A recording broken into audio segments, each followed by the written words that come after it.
Bismillahirrahmanirrahim. Alhamdulillahirabbil alamin. Wa bihi nasta'inu ala umurid dunya waddin. Allahumma shalli wa sallim wa barik ala sayyidina wa maulana Muhammad wa ala alihi wa ashabihi wa man tabi'ahum bi ihsanin ila yaumiddin. Bismillah, mari kita lanjutkan ngaji filsafat kita. Malam ini kita masih ada di Cina. Keliru nih, Tiongkok. Iya, sudah sejak kecil terlanjur ngomongnya pakai istilah China. Tapi percayalah kalau saya ngomong Cina bukan niat melecehkan. Ya memang sudah mentradisi begitu. Jadi kita lanjutkan penjelajahan kita mengikuti petunjuk Rasul untuk utlubul ilma walau bisin. Nanti ada yang menyebut pikiran-pikiran filsafat Tiongkok, Cina, itu di beberapa literatur disebut sinisme. Ya, jadi jangan kaget loh ya. Nanti kalau kamu baca-baca buku kok ada istilah sinisme, itu ada kalanya memang ada aliran tertentu namanya sinisme. Tapi ada juga yang dimaksud filsafat Cina ini, yang diambil dari bahasa Arabnya sin. Ya, jadi sinisme. Karena coba nanti kamu surfing-surfing, lihat beberapa literatur itu ada yang pakai istilah sinisme. Minggu lalu kita ketemu dengan Taoisme, malam ini kita akan ketemu Konfusianisme. Konfusianisme ini jauh lebih terkenal, jauh lebih dipakai orang, sampai hari ini masih hidup. Bahkan sebagai agama kan dia di Indonesia hari ini jadi agama resmi, agama Konghucu. Tapi kita nggak akan membahas ritual-ritual agamanya, karena kita akan fokus pada pikiran-pikiran filsafatnya yang cenderung berbau etik.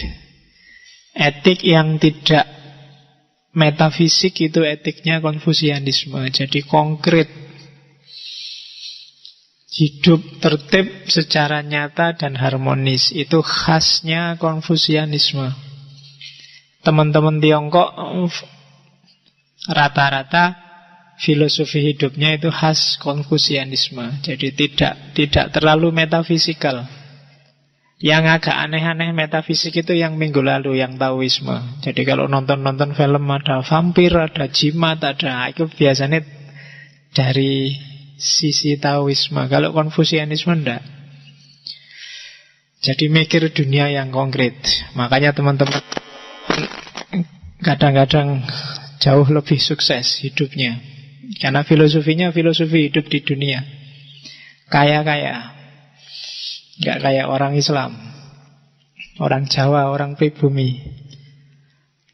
Kalau anekdotnya dari gaya berdoanya aja kan kelihatan. Kalau kita kan berdoanya pasrah, cuma nunggu, minta, nunggu dikasih. Kalau orang sana gak cuma minta, tapi dipaksa, digoyang kalau doa kan gitu. Wah, ya Allah, ayo sampai rontok rezekinya. Kalau kita kan nunggu jatuh, kalau dia digoyang sampai jatuh semua. Nah, itu, makanya kaya mereka. Malaikatnya yang di atas kaget semua, digoyang, ayo jatuhin, jatuh semua rezekinya. Kalau kamu kan pasrah, ya Allah rezekinya dong. Oke, itu Konfusianisme. Hidupnya mulai tahun 551.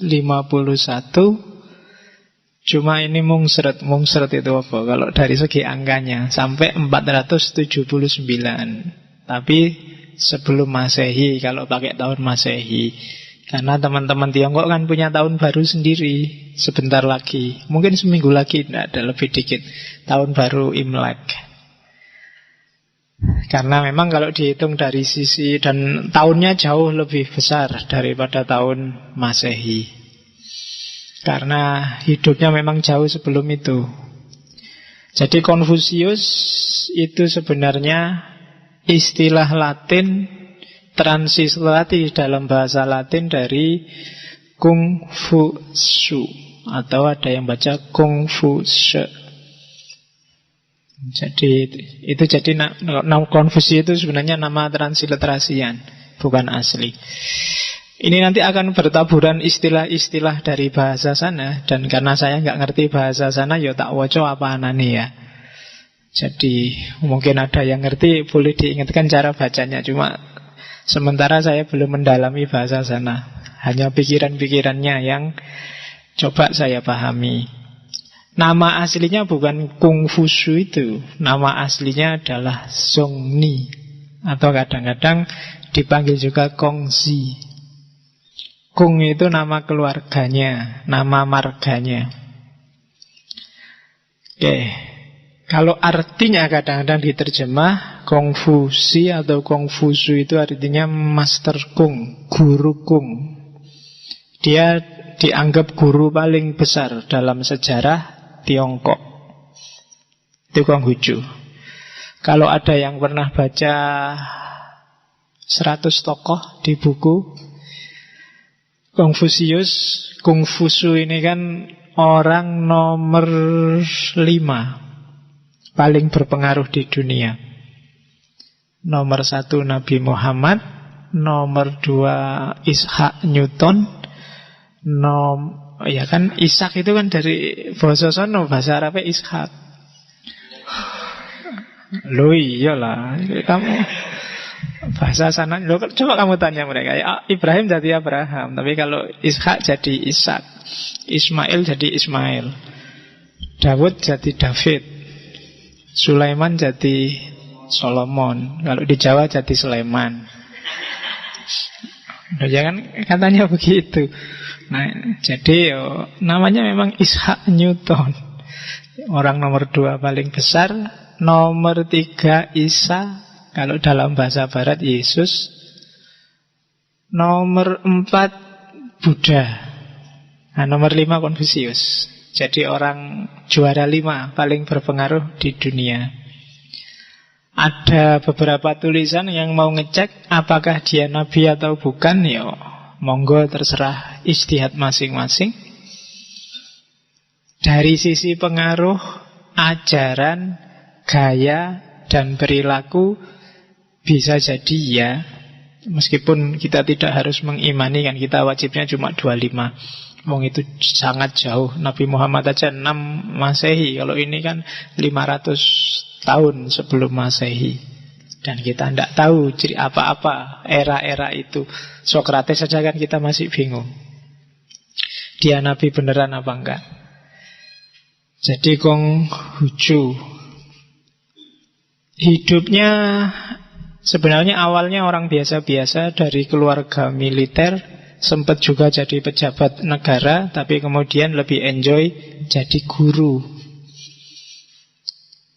Apalagi dari biografinya yang menarik, lancar-lancar saja. Selain kekecewaannya terhadap perang, kekacauan sosial, chaos yang terjadi di saat dia hidup, kebijaksanaannya luar biasa. Kalau ada waktu, carilah cerita-cerita hidupnya Konfusius, itu banyak. Kalau itu Islam mungkin dia bisa dianggap wali. Banyak cerita-cerita agak-agak karomah, agak gitu. Itu Konfusius. Apa ya yang bisa tak ingat dari dia punya murid. Misalnya dia punya murid namanya Yan Hui. Yan Hui ini murid kesayangannya. Satu ketika Yan Hui mau pulang kampung, pesannya Konfusius, ya pulang kampung aja, pesanku 2 ya. Jangan berteduh di bawah pohon. Yang kedua, jangan sampai kamu bunuh orang. Itu kan heran Yan Hui, lu ngapain aku kok tiba-tiba bunuh orang itu? Kok tidak boleh berteduh di bawah pohon, ada apa? Oh, tidak ada listrik. Kalau ada listrik sih mending, mungkin khawatir kesetrum apa-apa. Tidak ada. Tapi ya wis, pokoknya karena gurunya yang ngomong, ya dia ikut aja. Sampai kemudian begitu dia jalan keluar hujan deras. Wah ini hujan ini, harus cari yup-yupan. Apa yup-yupan itu bahasa Indonesia nih? Iya, harus cari tempat berteduh. Iya.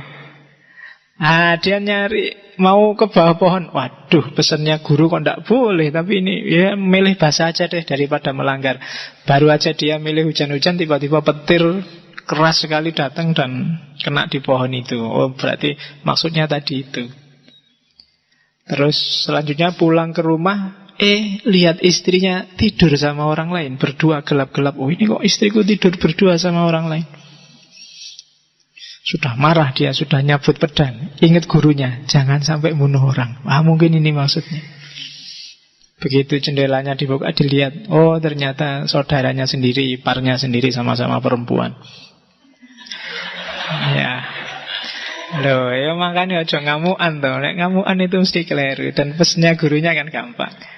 Wah, terus dia pulang kampung langsung ngomong, guru sampean makrifat, apa-apa ngerti laduni mesti. Terus gurunya bilang, lu ndak, aku itu ya ndak sampai segitunya. Cuma aku ngerti ini mau hujan deras, dan dari cuacanya gelagatnya kok akan banyak petir. Kalau kamu di bawah pohon bahaya. Maka tak ingetin jangan berteduh di bawah pohon. Dan kulihat kamu pulangnya kok bawa pedang. Kan biasa kalau kamu bawa pedang kan tak ingetin, hati-hati loh ya bawa pedang, jangan sampai bunuh orang. Jadi jawabannya simpel. Dan kadang-kadang kebijaksanaannya itu agak awalnya susah dipahami, tapi belakangan ya. Satu ketika Yan Hui ini pejabat.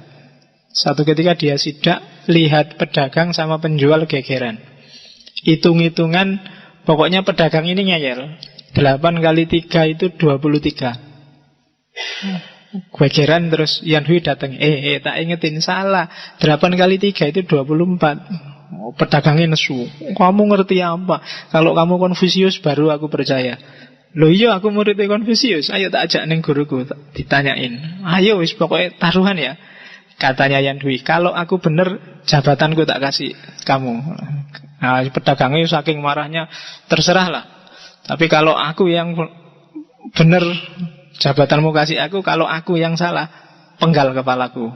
Katanya pedagang itu 8 kali 3 24. Dia bilangnya 23. Begitu tanya Konfusius, guru berapa 8 kali 3? 23.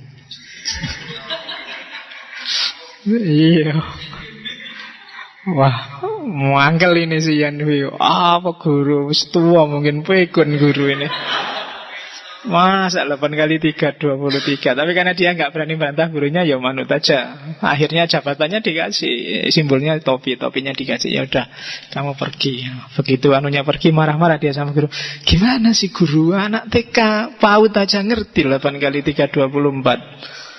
Masa 8 kali 3 23. Loh, ini urusannya bukan 23 apa 24. Kalau kamu disuruh milih kehilangan jabatan atau kehilangan nyawa, yang kamu pilih mana? Ya nyawa lah guru. Lah iya, makanya itu tadi. Kalau kamu kalah kan cuma hilang jabatan. Tapi kalau dia yang kalah, nyawa satu yang hilang. Maka mending 8 kali 3 23, yang penting nyawanya selamat, kan gitu. Banyak cerita-cerita Konfusius yang gayanya kayak gini. Nanti kamu tinggal cari-cari.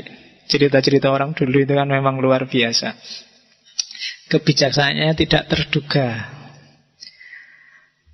Oke, sejarah hidupnya silahkan dibaca, saya nggak perlu detail. Cuma dia pernah ngomong sendiri.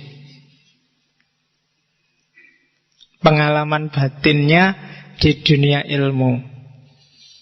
Dia bilang, pada umur 15 tahun aku siapkan hatiku untuk belajar.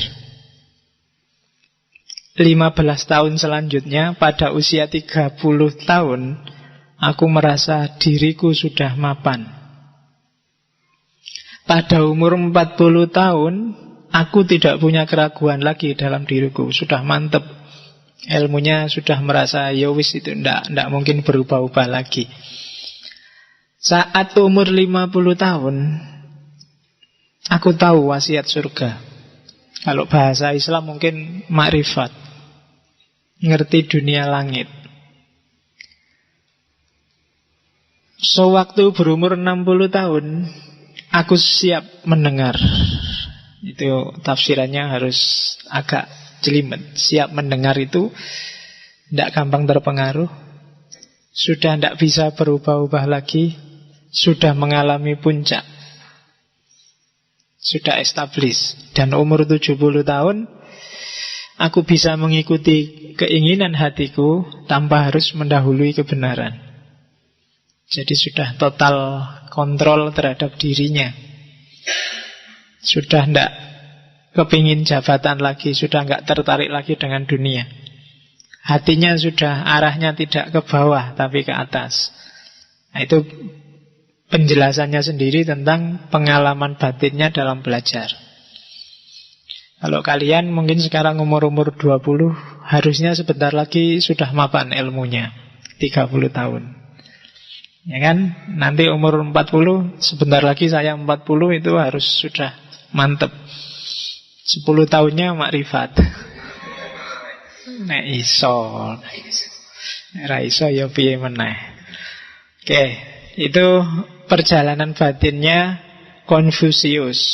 Dan jangan salah, Konfusius bilang, ajaran-ajaranku yang dianggap orang dahsyat itu sebenarnya bukan milikku. Aku cuma menyisir, jadi mengkoleksi khazanah-khazanah kuno, kitab-kitab kuno yang menurutnya penuh dengan wisdom.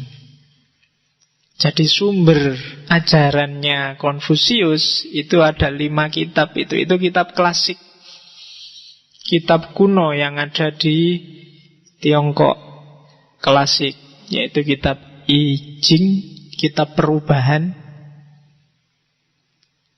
Banyak filosof yang tertarik dengan kitab perubahan ini, termasuk nanti seorang pejabat panglima perang namanya Sun Tzu. Makanya minggu lalu ada yang ngirim ke Facebook saya minta Sun Tzu. Akhirnya setelah tak pikir-pikir, ya sudahlah, nggak apa-apa, Cina kita tambah satu lagi, filsafat perang dari Sun Tzu. Kalau Konfusius itu kalau dibahasakan filsafat modern, ini sebenarnya kita sedang ngomong etika politik. Cuma politik tidak dalam definisi modern, tapi politik dalam definisi Aristotelian. Seni mengelola masyarakat. Jadi minggu depan kita masih Cina sekali lagi, biar pas Cina 4 pertemuan 1 bulan. Kita di Cina. Cuma kita akhiri dengan Sun Tzu, falsafah perang. Ya sekali-sekali lah kita agak keras ngomong perang, biar nggak ngantuk tiap malam kelemak-kelemek. Ya, saya ngantuk, kamu ngantuk, terus padha wae. Sumbernya Sun Tzu itu I Ching, kitab perubahan. Kalau ada yang punya pandangan hidup ini adalah pertarungan, Sun Tzu bisa kamu pakai. Termasuk yang bisnismen, termasuk yang bertarung langsung dengan rival-rival, mungkin bidang pekerjaan tertentu, politikus, kamu butuh Sun Tzu, falsafah perang. Selain I Ching, sumbernya Konfusius yang kedua adalah kitab sejarah Su Jing. Yang ketiga Xi Jing, kitab pujian, syair-syair. Yang keempat Li Ji, kitab ritual, peribadatan. Dan Sun Xiu, catatan musim semi dan musim gugur. Ini kitab-kitab klasik Cina. Jadi Konfusius ngaku sendiri bahwa saya ndak original, ini cuma ajaran-ajaran kuno yang kuajarkan ulang, direvitalisasi sesuai zamannya. Itu kebalikannya hari ini. Kalau hari ini kan kamu skripsi dipaksa bikin pernyataan keaslian. Konfusius enggak, dia bikin pernyataan tidak asli. Itu menarik. Apa bisa sih kamu bilang karyamu itu asli? Ndak ada karya asli. Kamu mesti cuma ngutip-ngutip, dapat inspirasi dari sana, dari sini, gitu aja kamu ngaku asli. Kadang-kadang juga banyak yang cuma kamu pindah dari buku mana, dan itu depannya kamu kasih pernyataan keaslian. Jadi ya mungkin besok kamu usul ke kampusmu, Pak, mau diganti aja bukan pernyataan keaslian, pernyataan tidak asli. Bahwa semua yang ada di sini itu sebelumnya juga pernah dipikir orang lain. Sudah nggak asli lagi. Hanya saja dikemas sesuai zaman sekarang, kan gitu. Kamu boleh bikin besok di skripsimu pernyataan tidak asli. Dengan ini saya menjelaskan yang ada di skripsi apa tesis saya itu tidak asli. Hanya saja saya kemas sesuai kepentinganku sendiri. Itu menurut saya lebih jujur daripada pernyataan keaslian. Itu wali aneh. Jadi kalau Konfusius, dia bukan menyatakan dirinya original, tapi justru dia mengatakan, enggak kok, saya cuma mewarisi kebajikan-kebajikan klasik. Kalau dalam bahasanya Hussein Nasr mungkin sains sakra, kebijaksanaan kuno yang oleh masyarakat Cina, oleh peradaban Cina klasik itu terkumpul dalam 5 kitab. Itulah nanti yang diceramahkan, yang diajarkan oleh Konfusius.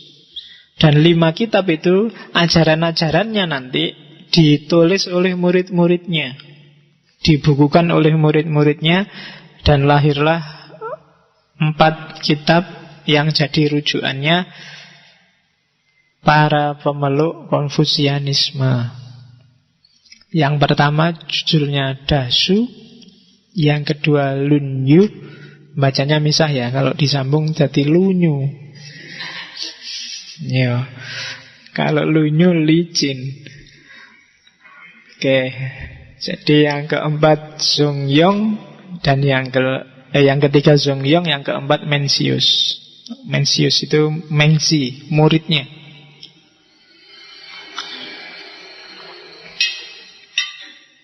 Mengzi juga masuk di 100 tokoh. Silahkan kamu cari orang-orang besar dari Cina. Jadi diinspirasi oleh kitab-kitab klasik dan ajarannya dibukukan oleh murid-muridnya. Guru pertama dengan murid paling besar dalam sejarah. Ceritanya sekitar 300-an ribu muridnya. Nanti meninggal umur 72-73. Dia merasa meninggal bagi banyak orang meninggal dalam kondisi galau, karena dia meninggal setelah menyaksikan banyak murid-muridnya meninggal atau tewas duluan. Karena situasinya memang situasi perang. Sempat jadi pejabat, kemudian mundur dan jadi guru.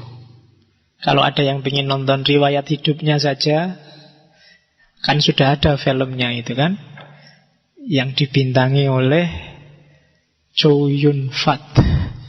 Ya, judulnya Konfusius. Ya, itu sejarahnya, tapi sudah di beberapa bagian didramatisir.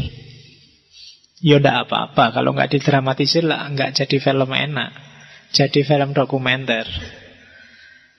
Ya yang main juga dicari yang bintang terkenal, yang cakep. Kalau disesuaikan sama wajah aslinya nggak menarik. Iya kan, orangnya jenggotnya panjang tua gitu, nggak seru. Harus dicari yang agak cakep. Lawan mainnya juga dicari yang cakep-cakep.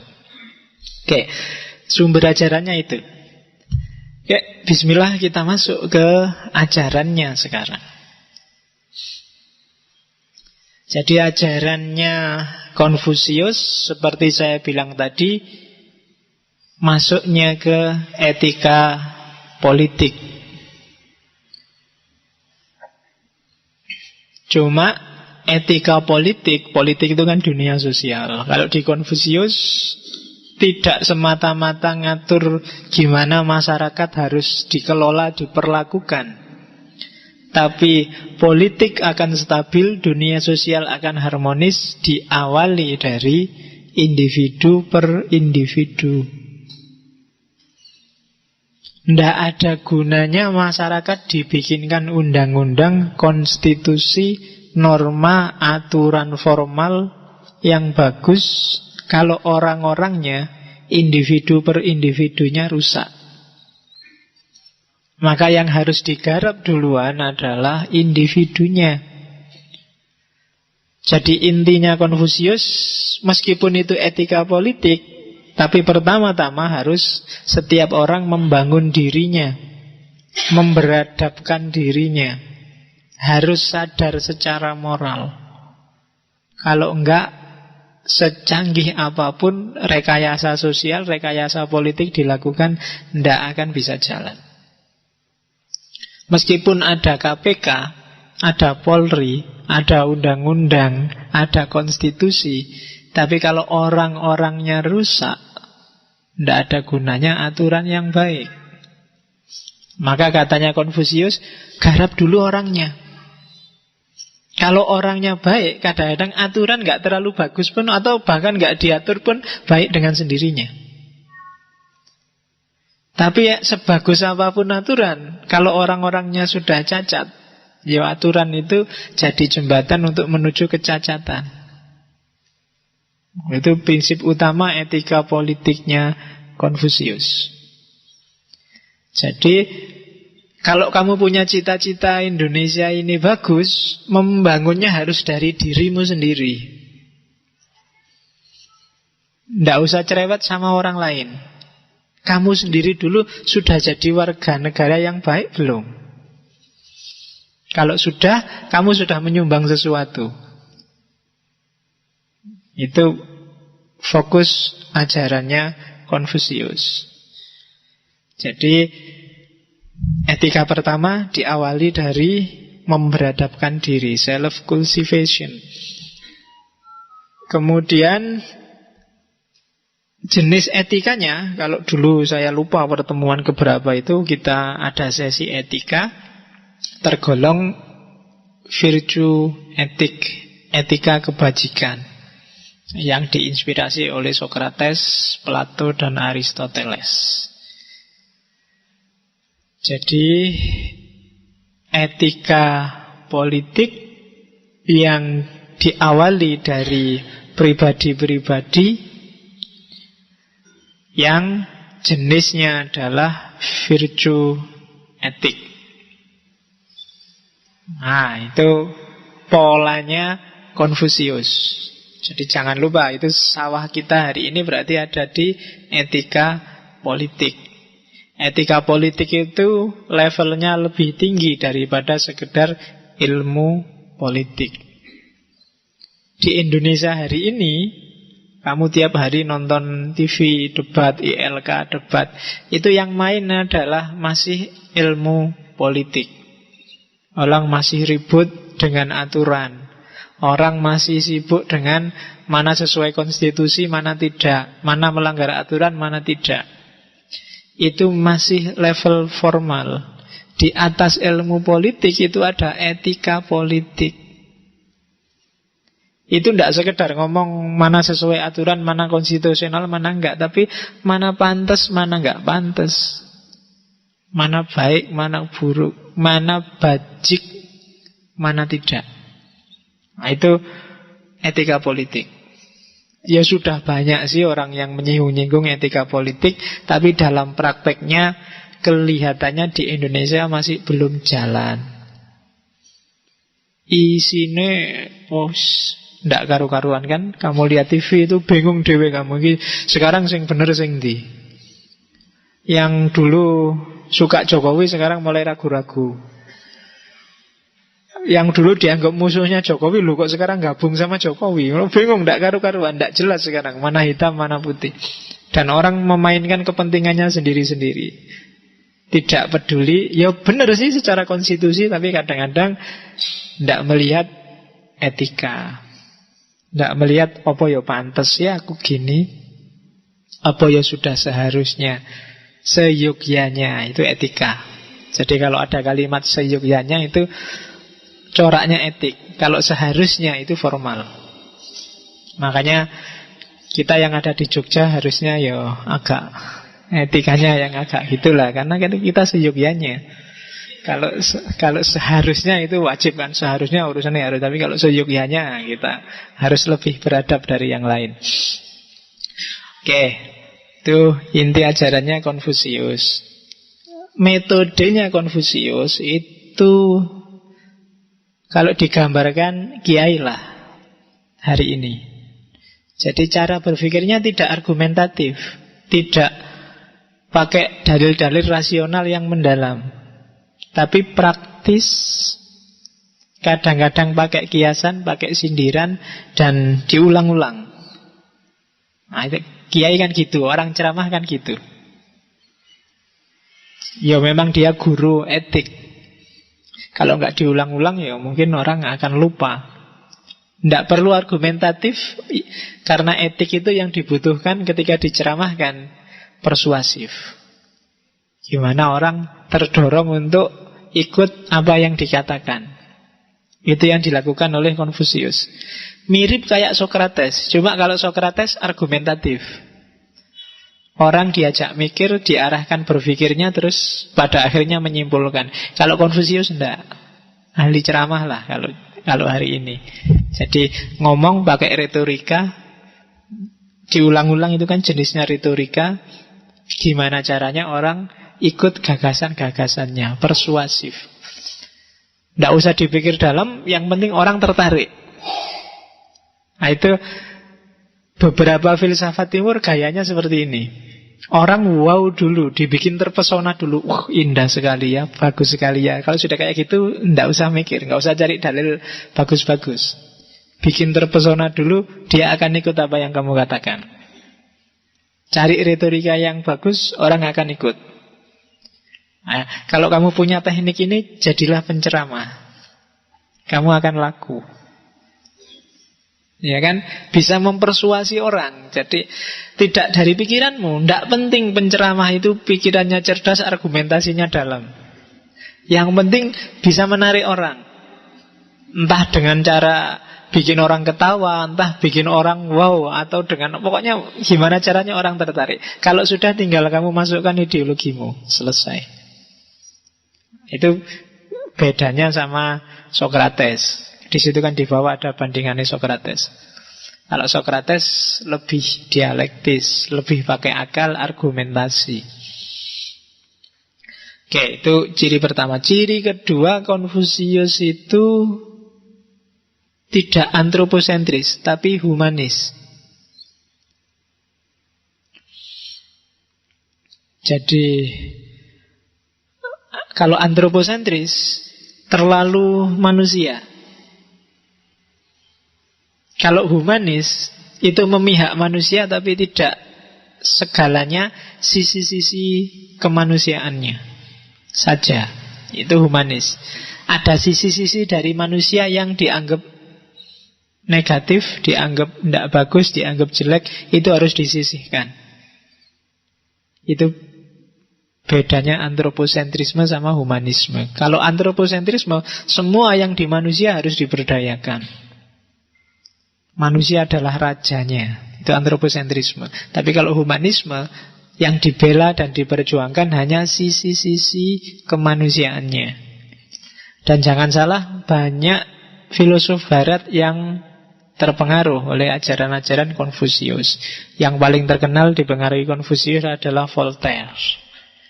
Dulu kita pernah ngaji Voltaire. Itu bau Konfusiusnya sangat menyengat. Kalau dari Voltaire. Atau revolusi Perancis, yang punya 3 prinsip itu kan, persaudaraan, kesetaraan, kebebasan. Itu pengaruh Konfusius.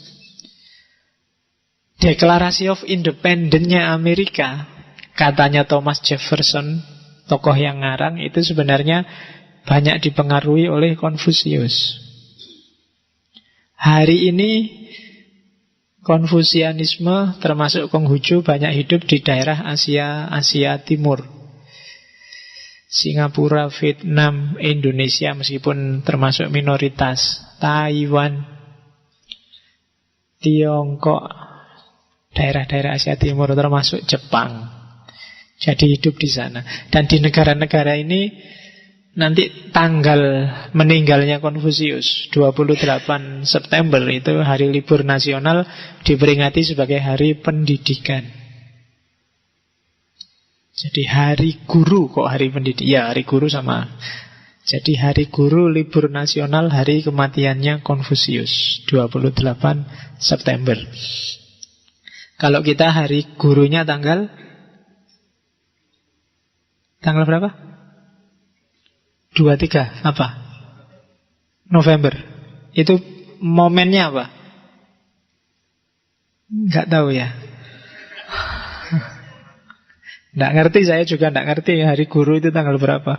Kalau hari dosen ada enggak? Kamu bikin sendirilah, hari mahasiswa itu. Libur di kampusnya.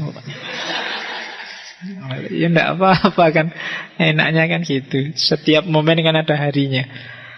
Oke, jadi metodenya Konfusius mirip kayak Socrates, turun ke jalan-jalan, cuma dia tidak argumentatif, persuasif.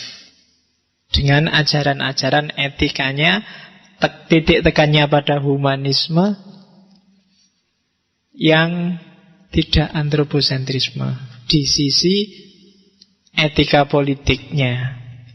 Oke, maka dari situ Konfusianisme ingin menggagas stabilitas sosial yang etis. Jadi dunia sosial yang tertib dan teratur, cuma jalurnya itu etika, bukan aturan. Jadi, aturan itu formal, gampang dilanggar. Karena aturan itu orang ikut bukan karena kesadaran. Dunia sosial kalau ingin tertib, orang ikut karena kesadaran etis. Jadi aku ndak maling bukan karena ada undang-undang yang melarang aku maling, tapi karena aku sadar memang aku ndak boleh maling. Maling itu merugikan orang lain.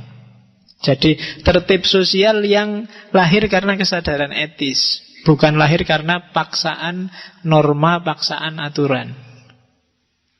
Nah itu yang disasar oleh Konfusius, yang nanti dijadikan undang-undang beberapa dinasti di Tiongkok. Meskipun ada juga kaisar-kaisar tertentu yang membasmi ajaran Konfusius, anti ajaran Konfusius, meskipun sampai hari ini ajaran itu masih hidup di tengah masyarakat. Oke, alurnya itu alur dari individu, terus keluarga, dan dari keluarga baru negara. Jadi kalau karakter kita, moralitas kita sudah bagus, maka kehidupan keluarga akan tertib. Kalau keluarga tertib, tentram, maka baru negara akan teratur. Kalau keluarga rusak, tidak akan bisa lahir negara yang teratur. Jadi jangan-jangan kacaunya Indonesia hari ini itu karena nggak banyak orang memperhatikan kehidupan keluarga. Yang miskin sibuk gimana caranya biar kaya, jadi cuek sama kehidupan keluarga. Yang kaya, yang punya jabatan, yang kelas tinggi apalagi nggak punya waktu sama sekali untuk keluarga. Jadi selesai, yang lahir generasi-generasi yang tidak tentram, dicuekin terus. Orang yang dicuekin ini kan mesti sakarepe dhewe. Yang sekarang heboh itu apalagi kan, anak bayi dikasih rokok itu kan. Iki piye mikire. Jadi kalau keluarga beres, tenang aja, negara akan ikut beres. Tapi kalau keluarganya kacau, ya akan kacau. Fokusnya Konfusianisme. Sekarang kita lihat asumsi-asumsi dasarnya. Ini masih panjang ya. Jadi asumsi dasarnya yang pertama, hidup ini tiangnya adalah moral. Ini pernyataan yang ratusan tahun jauh sebelum Immanuel Kant. Pernyataan yang sama pernah disampaikan oleh Immanuel Kant bahwa masyarakat tertib, tiangnya kehidupan sosial itu moralitas. Kalau moralitas rusak, kehidupan akan rusak. Bahkan alam semesta juga akan meresponnya dengan kerusakan. Gempa bumi, banjir, apalagi perang. Semua bencana itu sebenarnya porosnya ada di rusaknya moralitas. Loh, hubungannya apa Pak? Banjir kan sungai yang meluap. Kalau di Konfusius itu ada korelasinya dengan rusaknya moral. Entah langsung, entah tidak langsung. Jadi hidup ini kan saya bilang 2 minggu yang lalu, ciri khas pikiran timur, alam semesta ini hidup secara harmonis. Dan di antara variabel harmoni alam itu manusia. Harmoni ini kalau salah satu rusak, yang lain juga akan terpengaruh jadi tidak seimbang. Karena terbukti jelas manusianya sekarang banyak yang rusak, yuk timbal baliknya alam juga meresponnya secara negatif. Maka lahir bencana-bencana. Kenapa? Harmoninya sudah rusak. Yang merusak siapa? Manusia.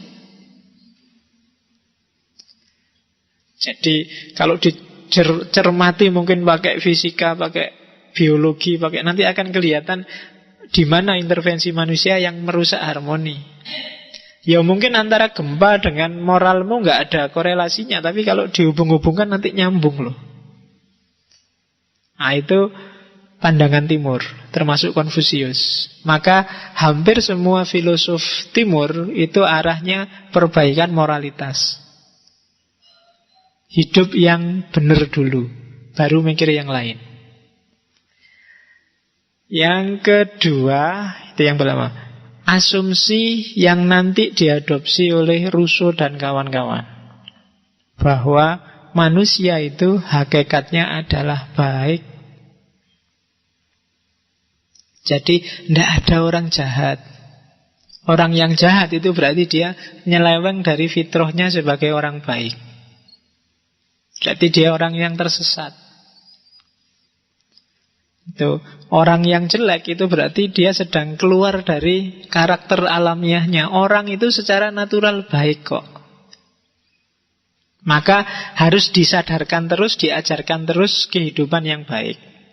Biar hidup ini jadi tertib, teratur. Jangan sampai sesat. Dia harus disadarkan terus. Jadi asumsi kedua tentang baiknya manusia.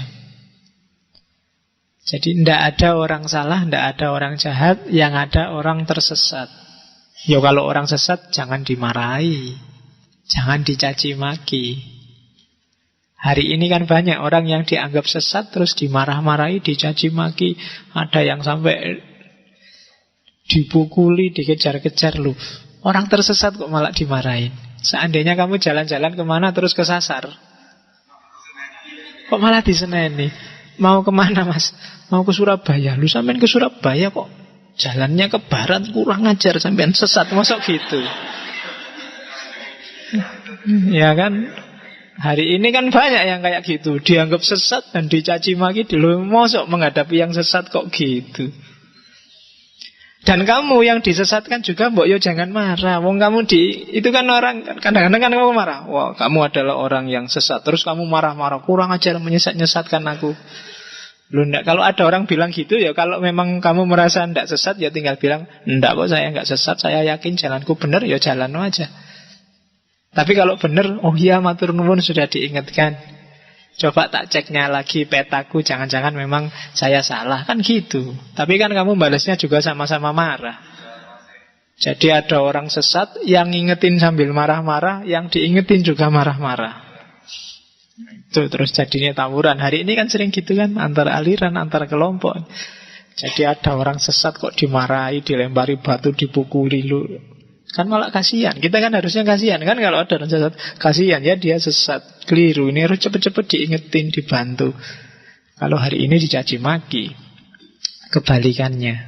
Maka katanya Konfusius, jangan gitulah, setiap orang itu baik, tidak ada orang jahat, tidak ada orang rusak, yang ada orang sesat. Kalau memang sesat, ya kita ingatkan jalannya biar tidak sesat lagi. Dan yang diingatkan juga jangan marah-marah. Kalau merasa yang ingetin yang keliru, ya tinggal dibalikkan aja. Menurut saya yang benar, sampean yang keliru, wong peta saya ini, dan selesai. Tidak perlu tawuran lagi. Terus yang ketiga, asumsinya, katanya Konfusius, orang itu tidak butuh juru selamat. Tapi yang dibutuhkan adalah guru yang menyelamatkan, guru yang mengingatkan, guru yang moralitasnya tinggi, yang tidak cuma ngomong tapi bisa ngasih teladan. Itu cirinya. Kalau kalian cari guru, jangan cuma yang pintar ngomong, pintar ceramah. Cari guru yang berbudi, kalau bahasanya Konfusius.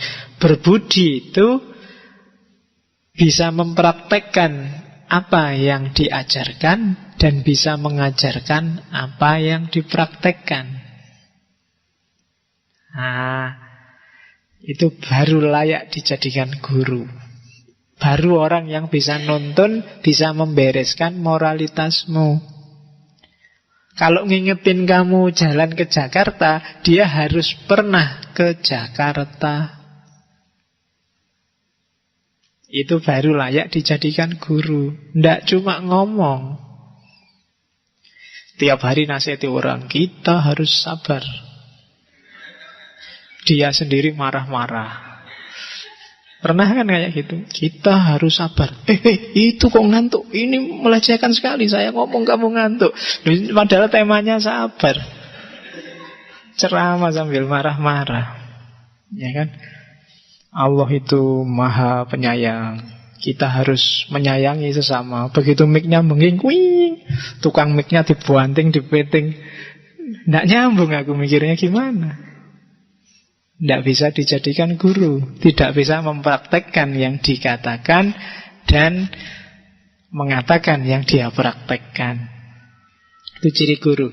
Yang selanjutnya, ya, katanya Konfusius, kalau ada guru yang kayak gini, itu yang ngangkat bukan pemerintah sebenarnya, Tuhan langsung. Jadi guru yang diwisuda langsung oleh Tuhan adalah orang-orang yang mempraktekkan kebenaran, menjalankan moralitas, dan mampu mengajarkannya. Ada banyak orang yang mempraktekkan kebenaran, menjalankan moralitas, tapi tidak mampu ngomongnya. Ada yang cuma pinter ngomong tok, tidak bisa menjalankan. Dua-duanya bukan guru. Guru itu bisa menjalankan, bisa ngomong. Dan orang yang bisa kayak gini, itu yang mewisuda bukan pemerintah, tapi Tuhan langsung. Dialah yang oleh Nabi disebut warasatul anbiya, pewarisnya para nabi, yang mentransmisikan ajaran-ajaran kebaikan, yang mewujudkan cita-citanya Rasulullah. Misi paling besarnya kan liutammima makarimal akhlak, membereskan moralitas umat. Nah, itu tujuannya sama kayak Konfusius. Makanya ada yang tanya, jangan-jangan Konfusius itu nabi. Yo, kamu teliti sendiri aja. Oke. Cuma jangan cari di Quran. Zaman Konfusius itu sudah berarti 5 abad tambah 6 abad, 5 tambah 6, 11 abad sebelum Nabi Muhammad. Ayatnya mesti jauh, tidak ada. Oke. Ajaran-ajaran utamanya secara umum itu. Nanti kalau kamu baca di kitab-kitabnya atau ulasannya orang-orang di buku-buku, banyak yang ngomong ajaran Konfusianisme itu cara mentipologikan macam-macam. Tapi secara umum menyangkut itu. Yang pertama, Zhengming, reification of names, meluruskan nama-nama. Ini kayak ganti jeneng kalau di Jawa, tapi bukan itu maksudnya. Yang kedua, Yi, kebajikan. Yang ketiga ren, kemanusiaan. Kemanusiaan isinya 3. Yang pertama zong. Zong itu hati nurani pada orang lain. Empati, itu zong. Kalau di Antv, zong itu kan alamat kamu gak dapat apa-apa. Tapi kalau di Konfusius, dengan zong berarti hati nuranimu bagus. Kamu punya empati pada orang lain, itu berarti kamu punya zong. Yang kedua si. Dan yang ketiga xiao. Jadi kalau si itu mementingkan orang lain, dirinya sendiri nanti saja nggak apa-apa. Kalau xiao itu menghormati, menghargai orang lain. Yang keempat li. Li itu ubudiyah, ibadah. Yang kelima tianming. Tianming itu takdir, jalan langit, perintah langit. Jadi pokok-pokok ajaran moralitasnya Konfusius itu ada 5. Yang pertama reification of names. Yang kedua kebajikan. Yang ketiga kemanusiaan. Yang keempat prosedur ritual ibadah. Dan yang kelima takdir. Ini kayak rukun imannya Konfusius. Jadi hidup kita harus jelas, reification of name, identifikasi diri. Kita juga harus baik hati. Kita juga harus manusiawi. Kita harus menyembah, pasrah pada Yang Maha Kuasa. Li. Dan yang kelima fate, takdir.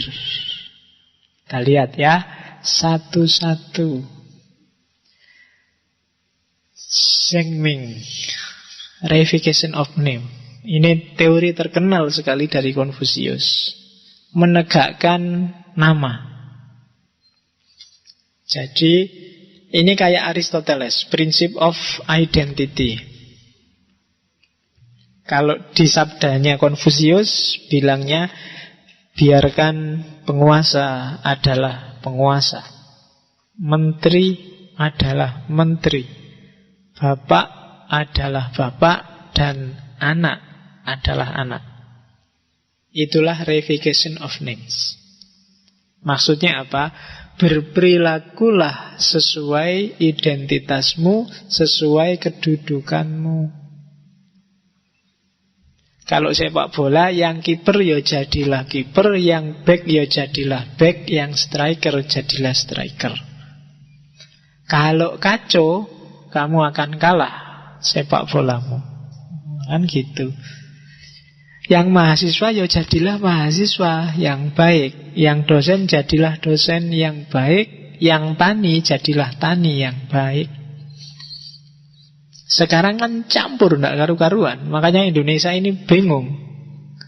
Yang pengusaha jadi wakil rakyat, yang pengacara jadi komentator, ya kan? Yang artis jadi politikus. Ya, jadi tidak karu-karuan, tidak jelas karepe apa. Ya tatanan sosial mesti rusak, tidak karu-karuan.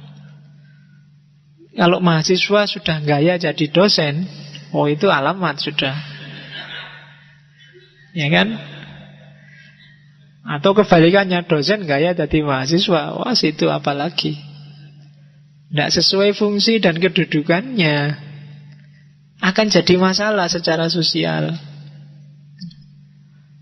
Kadang-kadang jangankan yang itu, yang paling dasar aja kadang-kadang kamu tidak bisa identifikasi.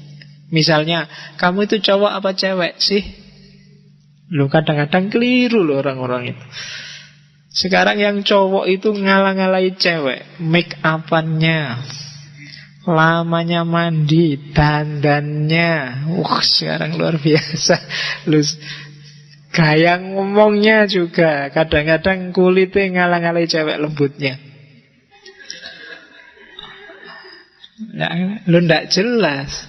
Yang ceweknya tegas luar biasa, yang cowoknya malah kelemak-kelemek. Ndak jelas.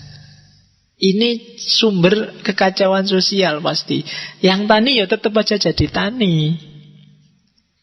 Lakukan sebaik-baiknya sebagai seorang petani. Yang guru, jadilah guru. Lakukan sebaik-baiknya seperti seorang guru. Itulah reification of names. Yang kakak, jadilah kakak yang baik. Yang adik, jadilah adik yang baik. Yang menteri, jadilah menteri. Yang bapak, jadilah bapak. Itu prinsip besar secara sosial yang hari ini di Indonesia sering kacau balau. Secara struktur tidak jelas. Presiden aslinya pengusaha, DPR aslinya artis. Kemudian apalagi kiai aslinya pelawak. Loh, ya kan banyak sekarang. Pelawak itu kan sekarang banyak yang jadi kiai. Loh, apa umatnya tidak rusak itu? Kalau ndagel sih enak. Tapi isinya apa terus ngasih tahu masyarakat? Wong tugasnya ulama itu membagi ilmunya pada masyarakat, bukan dagelannya. Oh, itu kan yang bikin kacau hari ini. Tontonan jadi tuntunan, tuntunan jadi tontonan. Kan sering ngomong kayak gitu. Itu sumber rusak sudah. Itu kayak kiper tapi pingin terkenal maju jadi striker. Ya kan? Hari ini tuh kan semua pingin maju, pingin masuk TV, pingin terkenal. Gak ada yang mau jaga gawang. Gak ada yang mau diem-diem, pokoknya tak beresin semua deh. Kalau ada yang mau ngerusak tak bentengi, gak masuk TV juga gak apa-apa. Gak ada yang kayak gitu sekarang. Sekarang semua pingin jadi striker. Jadi wilayah pertahananmu kosong. Akhirnya dibantailah kamu 4-0.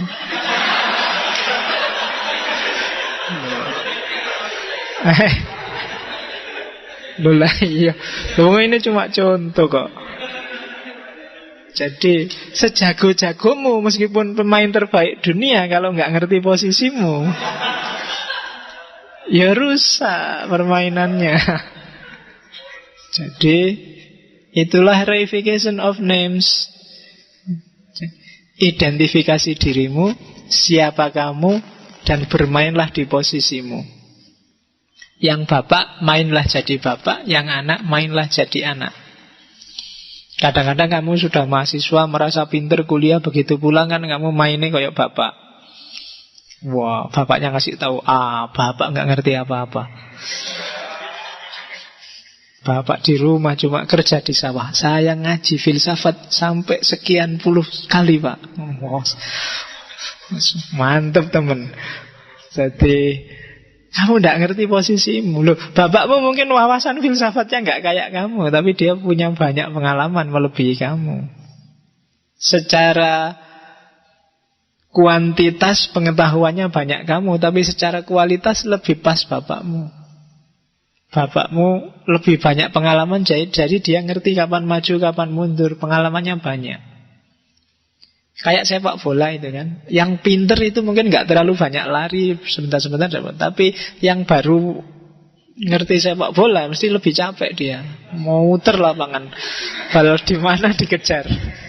Ya kan? Tapi yang pinter gak terlalu capek. Itu orang tua kelebihannya di situ. Meskipun informasimu banyak, tapi kan kamu gak ngerti ilmu ini keluarnya harus kapan. Jadi Zhengming, prinsip pertama, identifikasi diri, tegakkan nama, tegakkan identitasmu. Kalau kamu mahasiswa, jadilah mahasiswa yang baik, dan semua orang ngakui bahwa ya, kamu mahasiswa yang baik.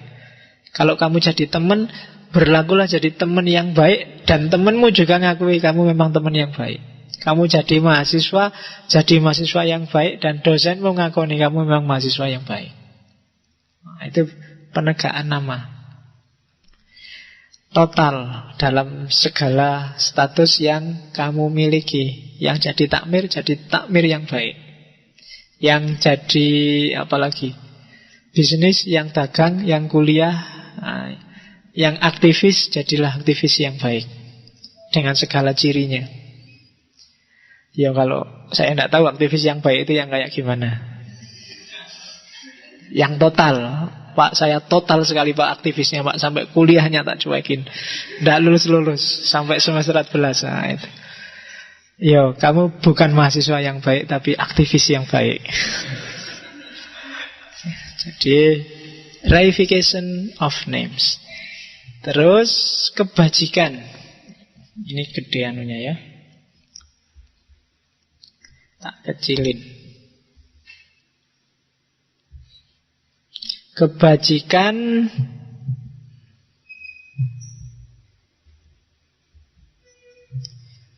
bahasa sananya yi. Jadi kebajikan itu mix antara kebenaran, keadilan, kewajiban, dan kecerdasan.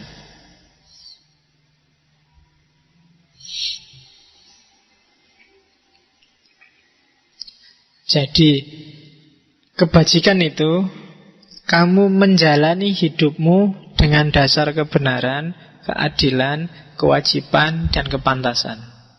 Berarti kamu orang yang bajik, orang yang bijaksana. Syaratnya cuma satu, kacana Konfusius, tanpa pamrih. Pamrihnya ya hanya karena ingin menegakkan kebenaran, keadilan, kewajiban, dan kepantasan. Di luar itu enggak. Kok kamu rajin sekali ya? Alasannya apa? Tidak ada alasan. Karena rajin itu memang bagus. Kok kamu murah hati sekali ya? Kenapa kok kamu bisa begitu? Tidak ada kenapanya. Karena murah hati itu memang bagus, memang baik. Jadi itu tuntutan moral. Itu yang oleh nanti Immanuel Kant belakangan disebut imperatif kategoris. Tidak ada argumennya, nggak ada dasarnya, nggak ada tujuannya bahkan, nggak ada pamrihnya. Jadi kebajikan adalah ketika kamu menegakkan kebenaran, keadilan, kewajiban, kepantasan tanpa pamrih. Baru disebut orang baik. Tapi kalau ada pamrihnya enggak. Kok kamu mau-maunya sih ngaji terus-terusan di masjid? Alasannya apa? Tidak ada alasannya, karena ngaji itu baik. Banyak yang ngomentari saya, Pak Faiz kok mau sih tiap minggu nih masjid? Pun tidak capek? Pun tidak ngantuk? Ya capek. Ada tujuan apa sih? Tidak ada. Karena menurutku baik ngaji ini, maka aku mau ngaji. Bukan karena tehnya. Itu loh. Atau yang selain itu. Bukan karena daripada nganggur. Itu berarti ada pamrihnya. Pamrihnya kan ngisi waktu lowongmu. Enggak, saya ngaji karena memang menurutku ngaji itu baik. Nah, itu baru kebijakan, kebajikan. Kalau ada pamrihnya enggak bisa disebut kebajikan. Jadi melakukan apapun tanpa syarat. Kalau itu kebaikan. Wah, kamu kok baik hati sekali padaku ya? Ada pamrih apa? Enggak. Karena baik hati itu baik. Baik hati itu bagus, maka aku baik padamu. Kamu enggak usah GR. Gitu loh. Kamu enggak usah mikir aneh-aneh. Ya karena baik itu. Oke ya. Kamu kok mau tiap hari nganter aku, tiap hari jemput aku, nge-SMS aku tiap hari? Oh enggak, karena nge-SMS tiap hari itu baik, membahagiakan orang lain. Jadi aku tanpa pamrih. Ya wis, kalau tanpa pamrih aku tak cari yang lainnya. Ya jangan. Oke, enggak jadi berarti. Enggak jadi kebajikan itu, berarti ada pamrihnya. Oke, jadi itu kebajikan menurut Konfusius.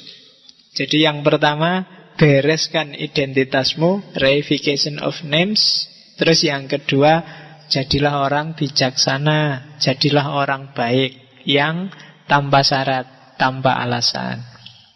Yang ketiga, jadilah manusia. we. Jadi jadilah orang yang bisa hidup seperti orang. Itu Ren, prinsip Ren. Apa sih kewajiban seorang manusia hidup seperti manusia? Ini kalau ini tadi yang di atas yi itu kebajikan individual. Kalau Ren ini sifatnya sosial. Jadi Ren itu hidup berinteraksi dengan orang lain. Rumusnya cuma dua. Ada golden rule, ada silver rule. Golden rule itu perlakukan orang lain sebagaimana kamu ingin dirimu diperlakukan. Kalau silver rule, jangan melakukan pada orang lain apa-apa yang kamu tidak ingin orang lain melakukan pada dirimu. Itu cuma rumus paling dasar interaksi dengan orang lain. Kamu tidak perlu belajar etika sosial. Kamu tidak perlu belajar cara hidup bareng orang lain. Kamu hidup di mana saja pakai rumus itu. Itu golden rule. Yang jadi landasannya teori-teori tentang HAM, tentang etika. Itu sebenarnya itu. Perlakukan orang lain sebagaimana kamu ingin diperlakukan, dan jangan melakukan orang lain sebagaimana kamu tidak ingin diperlakukan. Kalau kamu senang orang lain jujur padamu, ya kamu jujurlah padanya. Kalau kamu nggak suka dibohongi, ya kamu jangan bohong. Dah, itu prinsip dasar. Jadilah manusiawi, diren dengan berpatokan pada dua rule itu, dua aturan itu. Jadi prinsipnya cuma itu sudah. Kamu akan jadi manusia. Cuma meskipun secara individu harus ikhlas, tadi berbuat baik pada orang lain, ada kalanya kamu jangan mementingkan dirimu sendiri. Kamu juga harus mikir kepentingan orang lain. Misalnya, kalau tadi kan tanpa syarat. Ada orang bilang, kalau orang berbuat baik padamu, kamu juga harus berbuat baik padanya. Kalau orang berbuat jahat padamu, kamu juga balesnya tetap harus baik. Nah, ketika Konfusius ditanya kayak gini, jawabannya nggak kayak gitu. Itu tak tulis di situ. Jadi ada muridnya tanya, guru, kalau orang baik tak balas baik, kalau orang jahat apa tak balas baik juga? Jawabannya Konfusius, loh kalau gitu yang baik dibalas apa? Kalau yang jahat dibalas baik, yang baik harusnya dibalas sangat baik, apa gitu? Katanya Konfusius, enggak gitu. Kalau yang jahat, yang baik balaslah dengan baik. Kalau orang jahat balaslah dengan adil. Jadi kejahatan itu balasannya bukan kebaikan, tapi keadilan. Kalau tidak kayak gitu, masyarakat rusak. Dari sisi kamu secara individu, mungkin yang dijahati no problem, tapi dia yang jahat, tidak akan ada perbaikan. Ya boleh kamu bilang, yang baik tak balas baik, yang jelek juga tak balas baik, karena hatiku baik. Ya kamu baik, kamu mau baik sendirian kan nggak mungkin. Orang lain juga harus kamu bikin baik dong. Jadi balasannya harus keadilan. Ingatkan. Atau ada sistem yang hukum, ya hukumnya harus dijalankan dalam rangka keadilan. Jadi jangan ditampar pipi kanan, dikasih pipi kiri. Diselingkuhi istri pertama, dikasih istri kedua. Tidak bisa gitu loh. Jadi kalau kayak gitu, dunia akan rusak secara sosial. Secara individual mungkin bagus, tapi secara sosial tidak akan ada ketentraman kalau kayak gitu. Maka yang jahat bukan dibalas jahat, tapi dibalas adil. Itu demi stabilitas sosial. Kita kan sering kayak gitu. Ada orang bilang, kamu diomongin jelek tuh sama temanmu. Biar aja ngomong jelek. Yang penting kalau dia ngomong jelek terus, pahalanya dia dikasih aku, dosaku dikasih ke dia. Kan kamu sering gitu kan prinsipnya. Loh, kalau kayak gini tidak ada perbaikan dong. Kamu berarti nggak sayang sama temenmu dong. Katanya kamu orang baik. Harusnya kamu bikin gimana caranya sejauh kemampuanmu, temenmu yang keliru itu jadi benar, yang jelek jadi bagus. Baru dengan cara gini dunia sosial akan tertib. Lah kalau yang dizolimi cuek terus semua, yang jahat jahat terus, dan dunia gak akan stabil. Maka kebaikan balaslah dengan kebaikan, kejahatan balaslah dengan keadilan. Ya keadilan itu nanti ada sistemnya sendirilah. Bisa undang-undang, bisa etika.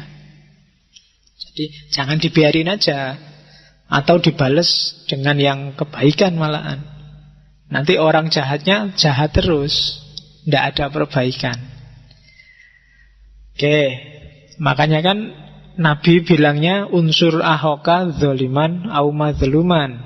Kalau yang mazluman jelas, tapi yang zolim gimana menolongnya? Bukan kok terus dikasih hadiah, tapi yang zolim itu dihindarkan biar dia tidak zolim lagi.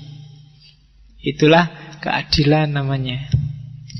Oke, jadi ajaran kedua, Ren. Ajaran ketiga, Li. Li itu peribadatan yang berkembang jadi kesusilaan. Li itu kalau awalnya sebelum Konfusius itu persembahan, korban. Jadi ini ritual yang di semua agama di mana-mana selalu ada persembahan. Yang di Islam terus jadi korban. Kalau di Konfusius, jadi makna dari Li, iya sih dia ritual, cuma ditambahi lagi. Ritual itu sebenarnya nggak sekedar ritual, tapi dia simbol dari kepasrahan dan kepatuhan. Nah, di dunia sosial, kepatuhan ini berarti kepatuhan terhadap moralitas. Patuh terhadap norma-norma yang berkembang di masyarakat. Jadi, jadilah kamu orang baik, orang bijaksana, yang manusiawi, yang punya kesopanan. Jadi itu 3 prinsip awal. Li dan Ren itu biasanya jadi satu. Li dan Ren itu yang Li itu yang individual, Li itu ruhnya, Ren itu ekspresi keluarnya. Kayak lahir dan batin. Jadi dirimu adalah manusia yang bermoral, yang diekspresikan keluar secara manusiawi, yang hasilnya nanti orang yang bijaksana.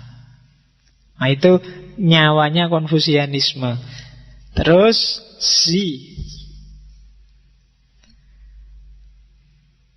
Kalau Zi artinya kearifan.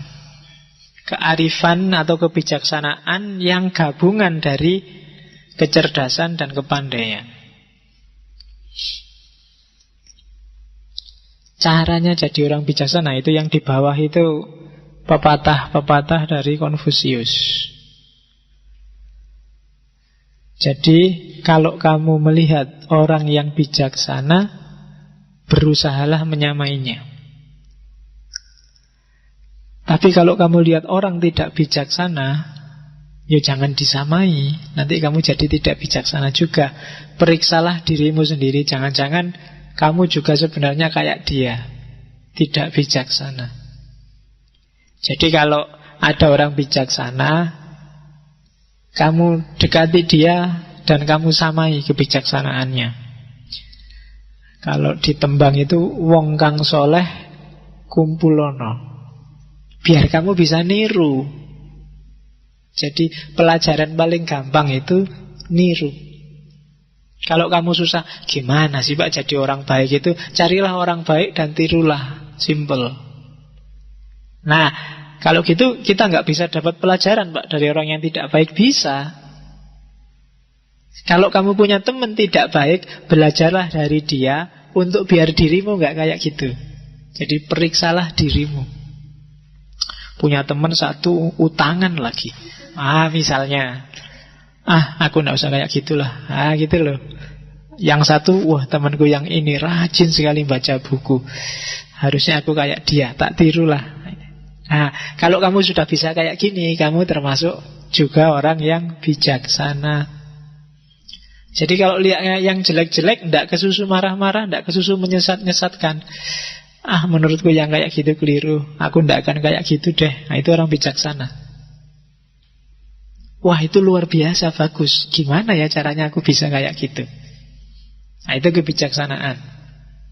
Terus yang kedua, orang bijaksana itu bila kamu melakukan kesalahan, jangan takut untuk memperbaiki. Jangan gengsi. Tidak sekedar minta maaf loh ya. Tidak sekedar ngaku salah. Tapi apa? Diperbaiki. Itu baru orang yang bijaksana. Tidak ada gunanya kamu bolak-balik salah, minta maaf, salah, minta maaf. Lama-lama orang tidak percaya. Mesti keliru lagi, mesti salah lagi, mesti minta maaf lagi. Tidak, orang bijaksana itu kalau keliru, kalau salah, dia berusaha memperbaiki. Itu orang bijaksana. Ciri selanjutnya, ciri yang ketiga, orang bijaksana itu kalau tahu, gayanya kayak orang yang tahu. Kalau tidak tahu, gayanya seperti orang yang tidak tahu. Sekarang kan banyak kebolak-balik. Yang pinter karena khawatir diganggu, ditanyai macam-macam, direpoti, pura-pura tidak ngerti aja deh. Sementara yang tidak tahu, guayane kayak tahu-tahu. Tenang aja, urusan sama aku beres, ngerti-ngerti, tenang aja. Itu dia nggak tahu kalau dia nggak tahu. Itu sumber kekacauan sudah. Di Indonesia hari ini coba dilihat komentator-komentator yang diwawancara di TV itu kan pernah nggak ada yang diwawancara di TV? Menurut Bapak gimana problem ini? Ada nggak yang bilang, wah mohon maaf ya, saya nggak tahu itu, ilmuku terbatas ya kan? Nggak ada kan yang kayak gitu. Mesti semua berusaha untuk pingin jawab, pingin komentar. Itu yang bikin rusak. Karena yang nggak tahu nggak gaya kayak nggak tahu. Yang tahu pura-pura nggak tahu. Aku pura-pura nggak tahu aja. Kalau ngerti, orang-orang ngerti aku tahu, mesti ditanyai macam-macam, mesti dikejar-kejar, mesti dikonsultasiin, repot, nggak usah lah. Itu orang ngerti pura-pura nggak ngerti. Itu kan kalau di Ghazali kan ada beberapa tipe. Orang ngerti tapi nggak tahu kalau dia nggak ngerti, itu ciri pertama. Tapi ada orang ngerti dan tahu dia ngerti, orang paling baik. Ada orang nggak ngerti tapi tidak tahu kalau dia tidak ngerti.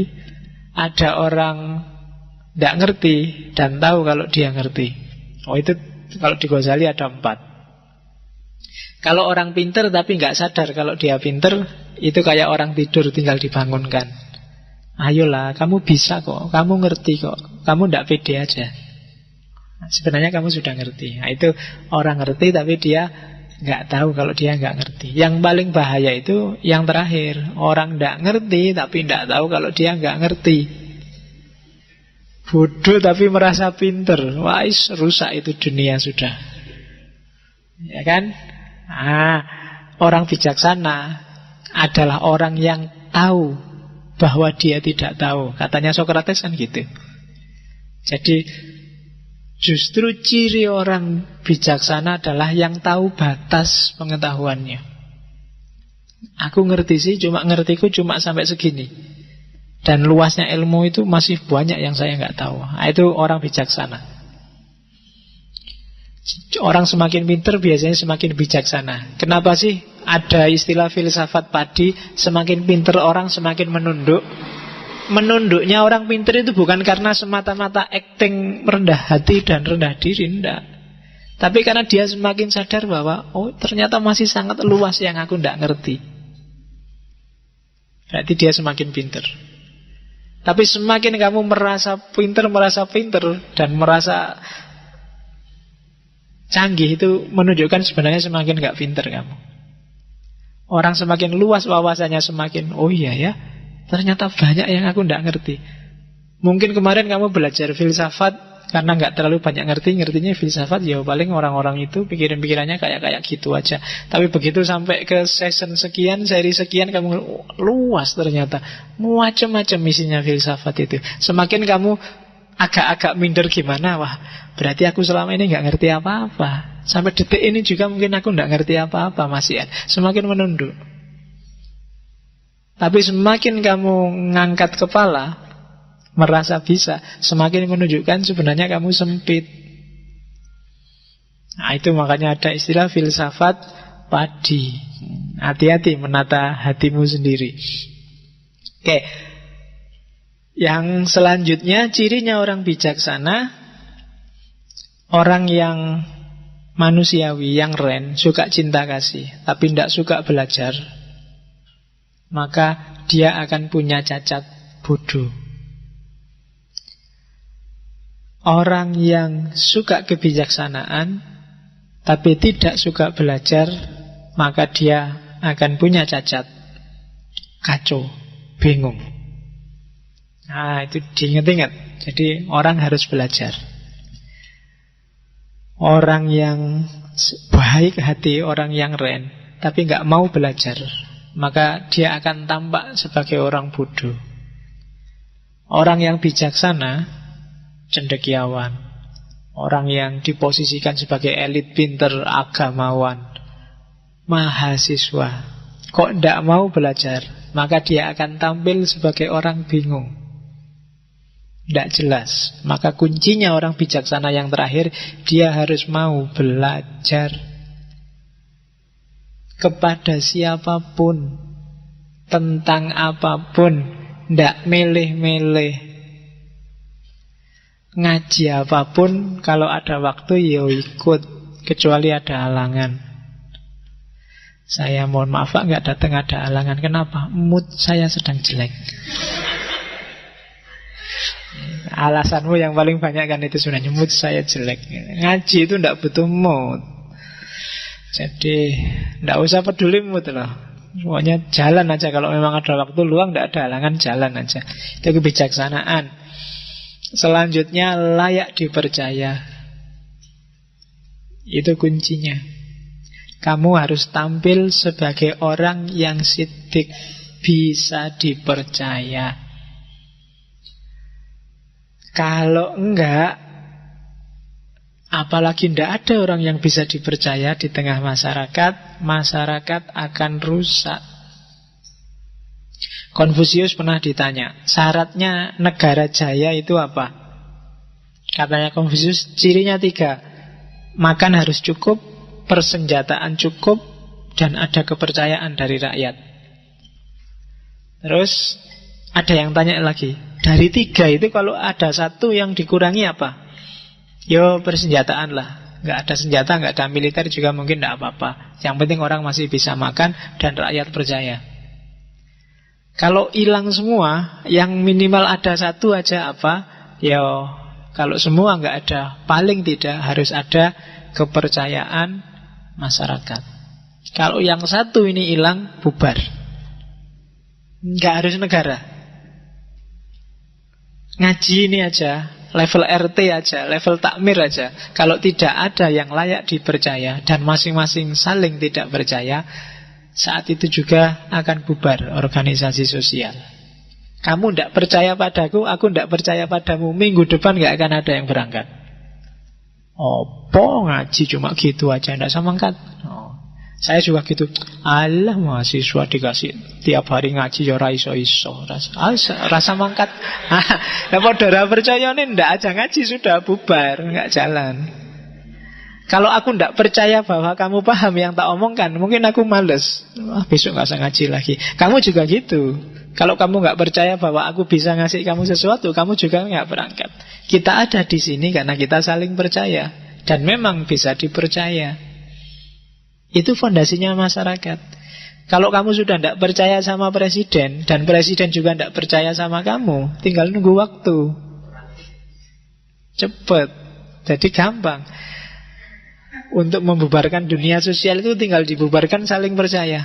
Jangankan yang besar-besar. Kamu sama pacarmu aja, kalau nggak saling percaya besok pagi bubar.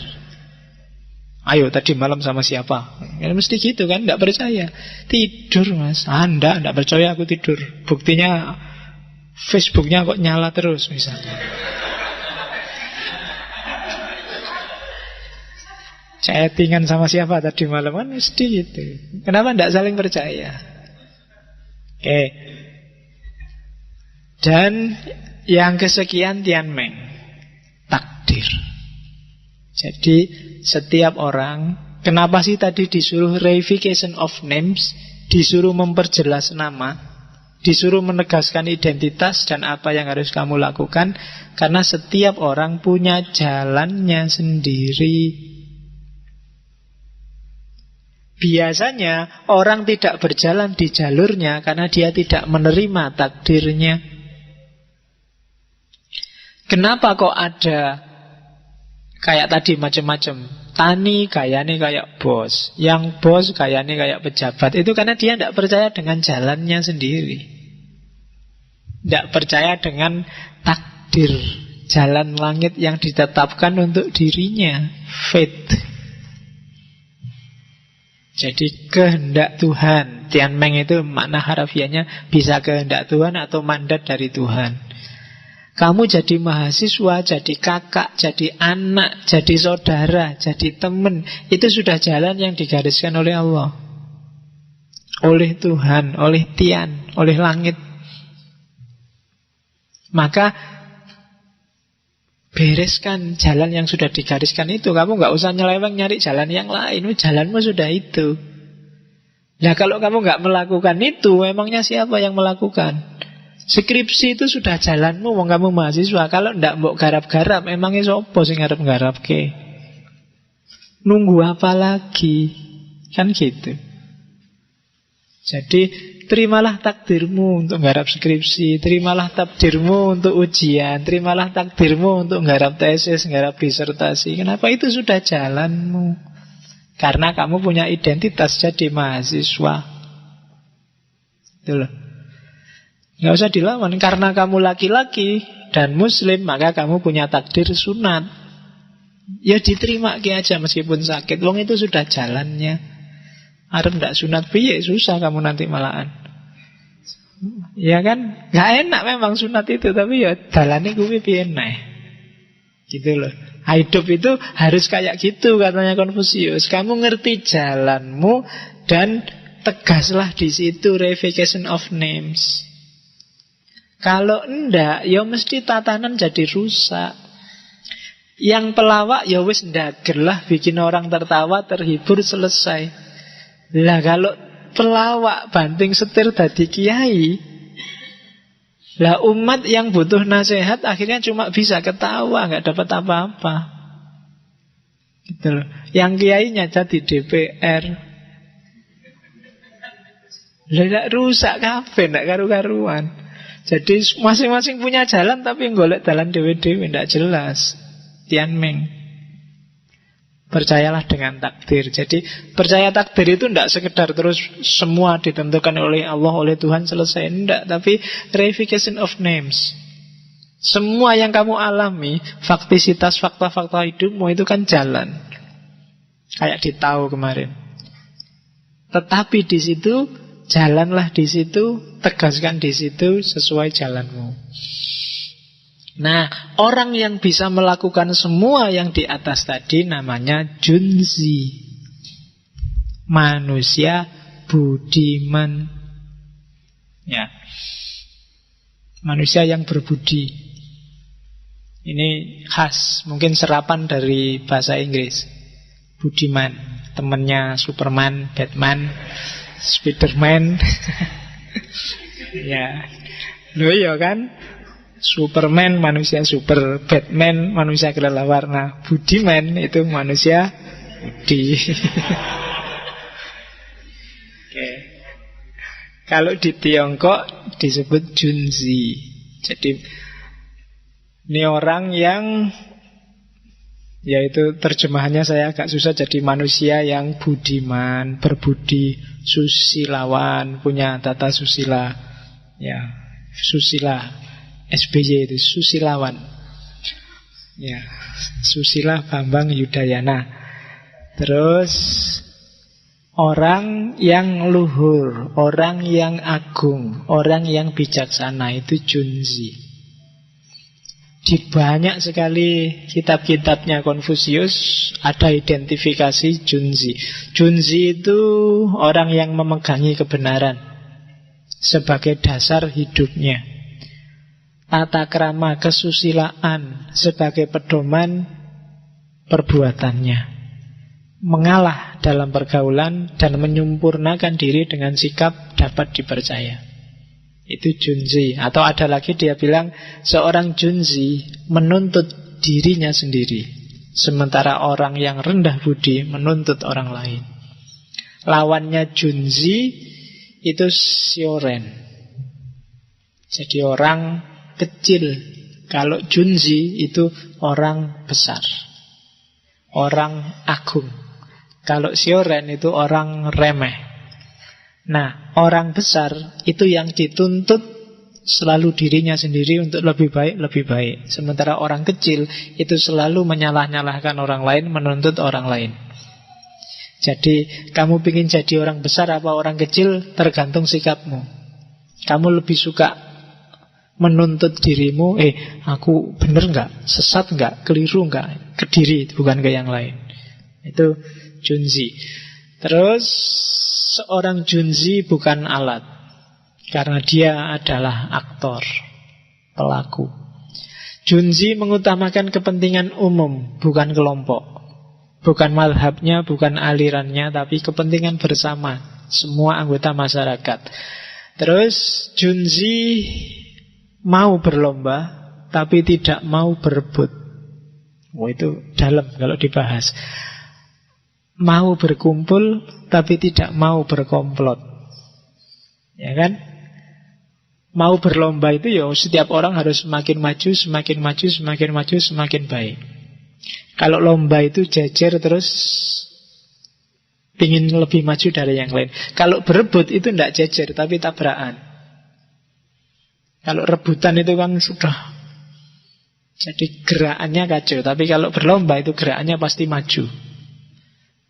Jadi orang besar itu selalu ingin lebih baik dan dia berlomba dengan orang lain untuk lebih baik,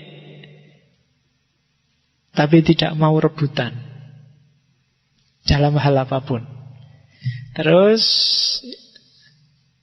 seorang Junzi tidak memuji seseorang karena kata-katanya dan tidak melecehkan orang karena orangnya. Silahkan kamu renungkan sendiri di rumah. Jadi orang besar itu tidak tertipu oleh kata-kata dan tidak melecehkan orang. Argumennya panjang kalau kamu pikir. Silahkan kalau kamu orang besar akan bisa memahami ini. Nah, tadi itu kalau nanti di Konghucu lahirlah 5 norma kesopanan. Dasarnya yang ajaran-ajaran di atas itu melahirkan 5 norma kesopanan. Yang bentuk kesopanannya adalah respect atau xiao. Raja dengan menterinya, atasan dengan bawahannya, ayah dengan anaknya, dan seterusnya.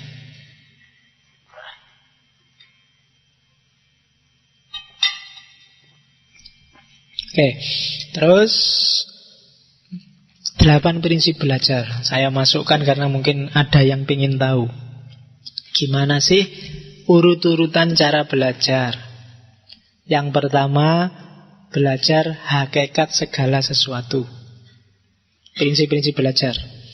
Jangan belajar yang dangkal-dangkal, nggak ada gunanya. Mungkin malah merusak mentalmu.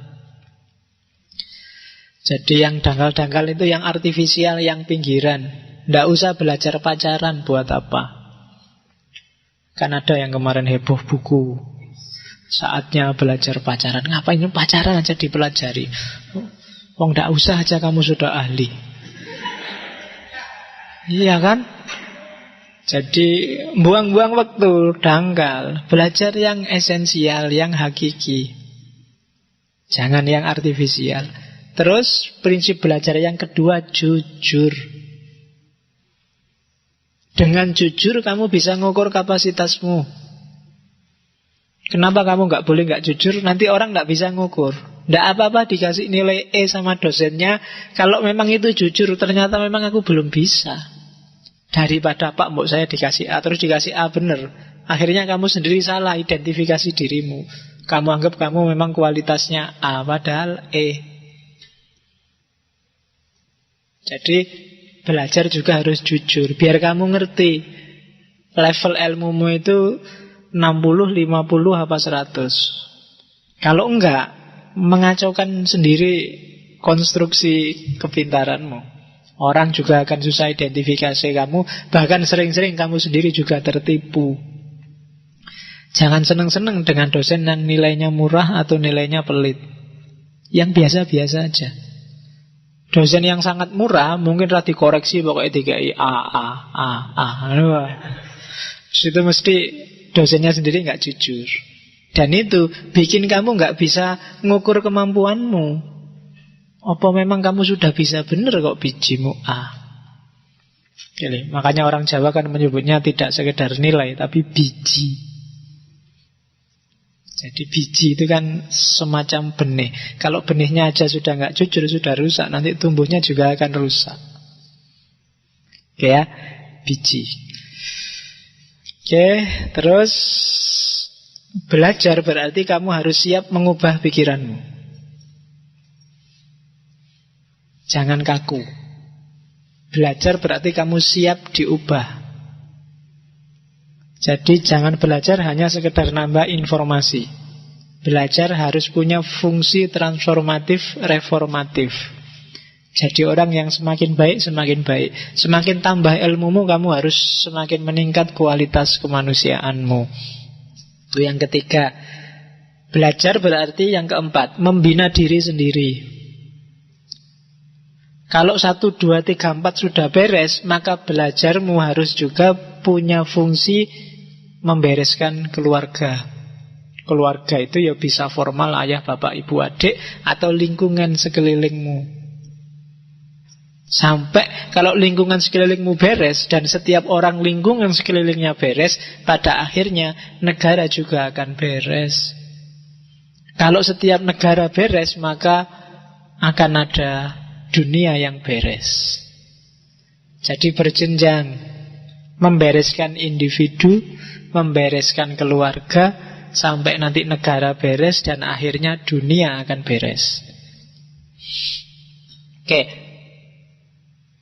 Dalam hidup ini, bermasyarakat khususnya, ada 4 faktor yang harus kamu perhatikan. Yang pertama kelakuanmu, yang kedua ucapanmu, yang ketiga baru kehidupan sosial politik. Harus kamu perhatikan beres tidaknya. Dan yang terakhir baru dunia sastra, dunia seni, dunia estetika, dunia hiburan. Itu agak ranking. Jangan dibalik. Jangan nyari hiburan terus tapi melupakan kelakuanmu. Itu agak ranking. Tidak mungkin pemerintah beres kalau kelakuan dan omonganmu rusak. Tidak mungkin kamu bisa menikmati hiburan dengan nyaman kalau pemerintahannya kacau. Maka itu ranking. Itu prioritas kehidupan di tengah masyarakat. Bereskan dulu perilaku, bereskan dulu tutur kata sopan santun, bereskan dulu kehidupan sosial politik, baru yang terakhir kita bisa menikmati hidup. Kalau enggak, kita akan sering galau, sering sumpek karena kehidupan kita kacau. Nah itu sarannya Konfusius.